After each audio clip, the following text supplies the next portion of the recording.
Today on r/IDontWorkHereLady. McDonald's uniform equals Walmart uniform. I work at a McDonald's location which has two stores in the same plaza, the main store with the drive-thru and all that jazz, and the Walmart location. Same management, same employees, it's just sometimes you get Walmart on your schedule, rather than a regular store and get to work at the Walmart location. I have worked at McDonald's for about 2 years now and get placed at both stores. I like to take advantage of Walmart when I am there, so sometimes I go grab something quick during my break while in full uniform. Unfortunately, I have learned there are people out there who can't tell the difference between a McDonald's uniform and a Walmart uniform. Somehow Walmart uniforms have hats and shirts with the McDonald's logo obviously on them. I have been asked about baby formula, phones and shoes, for example. People will also stop me while I'm going to pay and ask me to help them with something. Just today I was asked about where keto products are while checking out. For our next story. The company polo shirt. Today I found this sub and wanted to share a story.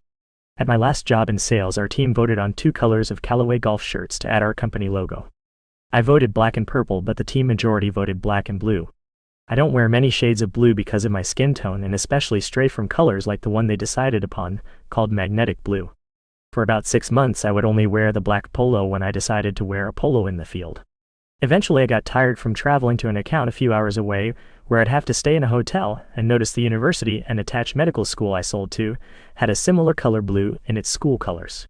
Plus it would be 90 to 95 degrees in this particular geographic location, so it was just easier to wear the blue polo. The nature of sales rep is always running around and sometimes going to grocery stores or businesses to grab treats for customers as a thank you. So I ran into Kroger one day and someone asked me where the bathroom was. I shrugged, politely informed them I wasn't sure, and continued my errand. Then a second person stopped me and asked about the restrooms. I looked like I was in a hurry because I was then started to get a little frustrated. I'm friendly and sweet 90% of the time, that is, unless I'm on a mission. Nothing on my face said I'm here to help, not today at least. I was a little huffy-puffy and almost at checkout, and finally one last person asked me about the location of an item. That's when it clicked. I looked down at the magnetic blue golf shirt the majority of our team had selected. It perfectly matched the shade of Kroger employee shirts. I started hysterically laughing to the point of tears at self-checkout, and after immediately called our sales manager and told him what he'd done. I also made it a point to never go in Kroger when I was wearing this shirt, ever again. Let's dive into our next story. No, I don't work for Geek Squad. Not necessarily an exciting story, but definitely odd. All the condos in the complex I live in have a storage cage, and they're in the basements of 3 buildings out of the 12 in the complex. A group I'm part of is getting ready for its big annual weekend event, so I have to go over and get some stuff out of mine. I drive over in my beat-up blue minivan. I'm dressed in my best working chic. Ratty blue jeans, white t-shirt, ratty ball cap. I pull up to the parking space, pop out, and... Hi. Are you from the Geek Squad? No ma'am, I'm not. Peers at me, peers at my van. Well, they drive a minivan. Well, yeah. But theirs look nothing like mine. Yes ma'am, but I'm not from the Geek Squad. Well, they're late. Me, try to think of a polite way to end this conversation because I've got a hell of a to-do list to get to, and no time for this nonsense. Sorry, I can't help you. Well, I hope they show up soon. Turns her back on me and walks away. On to the next story. Wholesome, I don't work here. A recent negative story recently reminded me of this story. Background. This happened about 20 years ago. I had a cell phone, but this was before smartphones. I was an undergraduate student. I'm thinking about graduate school, so I'm signing up for one of those classes that help you prep for the test. Within walking distance of my college was a shopping center. The main focus was a movie theater that the college used for classes during the day. There's a Starbucks, record store, salon, several restaurants, etc. in this shopping center. The test prep center tells us that they recently moved to the shopping center. They tell us the vicinity of the shopping center they are in, but not the exact suite number. So I head off to the area wanting to sign up for a class. I'm expecting at least a sign telling me where the test prep place is located. Can't find it. I check the directory, nothing. I go all over the vicinity, nothing. I try calling, the number I have is the old location and it's been disconnected. I ask a few restaurants and they have no clue. I've been wandering for 20 minutes and getting very frustrated. I then notice an office that is related to the college. Maybe I'm not the only student that's wandered, maybe they might know. I walk in and a receptionist, who I'll call Virginia, she had a pack of Virginia Slim cigarettes in front of her, greets me. I tell her my dilemma and ask if other college students might have asked where this place is. Virginia said she's unaware of the test prep office, but she'll gladly help. She pulls out the directory, no mention of the office. She then decides to call the property manager. Property manager tells her the location and the two businesses it's in between. Property manager explains that they only moved in a week ago, so things haven't been updated yet. Virginia gets off the phone and tells me the office is only a few doors down from the office we're in.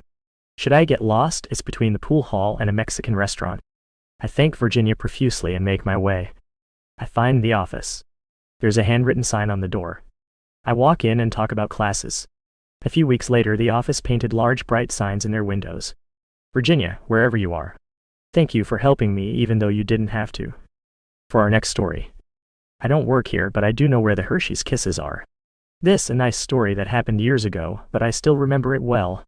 I worked in a couple retail stores for a total of 12 years. When you work retail for long enough, you might end up with a sort of customer service vibe, like an aura that people pick up on even when you're not actually at work. Maybe it was the brisk, purposeful walk I always had, or maybe I just seemed focused and competent no matter what store I was shopping in. Because of this, I was frequently mistaken for an employee when I was out shopping. God help me if I happened to be wearing a red shirt on a day I needed to stop at a certain Circle store after work. My favorite story out of all the incidents was when I was working at a retail electronics store that happened to be right next to a CVS. I went to that CVS almost every single day to grab a drink and a snack on my lunch break. I went there so often that I knew the layout of the store, and the CVS employees knew me on sight and would smile at me when I came in. One day I was on my break and looking at drinks in the refrigerator section. A lady approached me from behind and politely asked, "Excuse me, where is the candy?" "I'm looking for Hershey Kisses." I turned around to look at her and she immediately realized her mistake, as I wasn't wearing a CVS uniform or name tag. "Oh, I'm so sorry, I thought you worked here," she said, embarrassed. She started to retreat, but I just laughed and said, "I don't work here, but I can show you where the candy is anyway." So I led her to the candy aisle and pointed out the Hershey's Kisses on the bottom shelf. She thanked me profusely and apologized again for the mix-up, and we both had a good laugh about it. It was one of the most wholesome interactions with a stranger I've ever had, and it made my whole day. It still makes me smile, and lifts my spirits when I think about it many years later. Sometimes it feels really good to use that customer service vibe to help someone just because you can and you want to, and not because it's your job. Especially when it really isn't your job. Let's dive into our next story. Seriously, don't give me your money. So I got to the point in my business where I rented a little one-room office to have a place to meet clients and get out of the house a few days a week. It's in a building that is all one-room offices. My door doesn't have a window on it and I keep it shut unless I'm expecting someone. I also have signage on my door with my company name.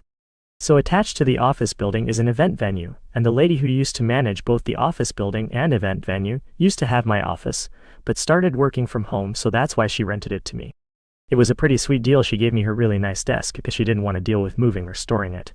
So this couple who rented the event venue and wanted to pay shows up and just came into my office without knocking or anything.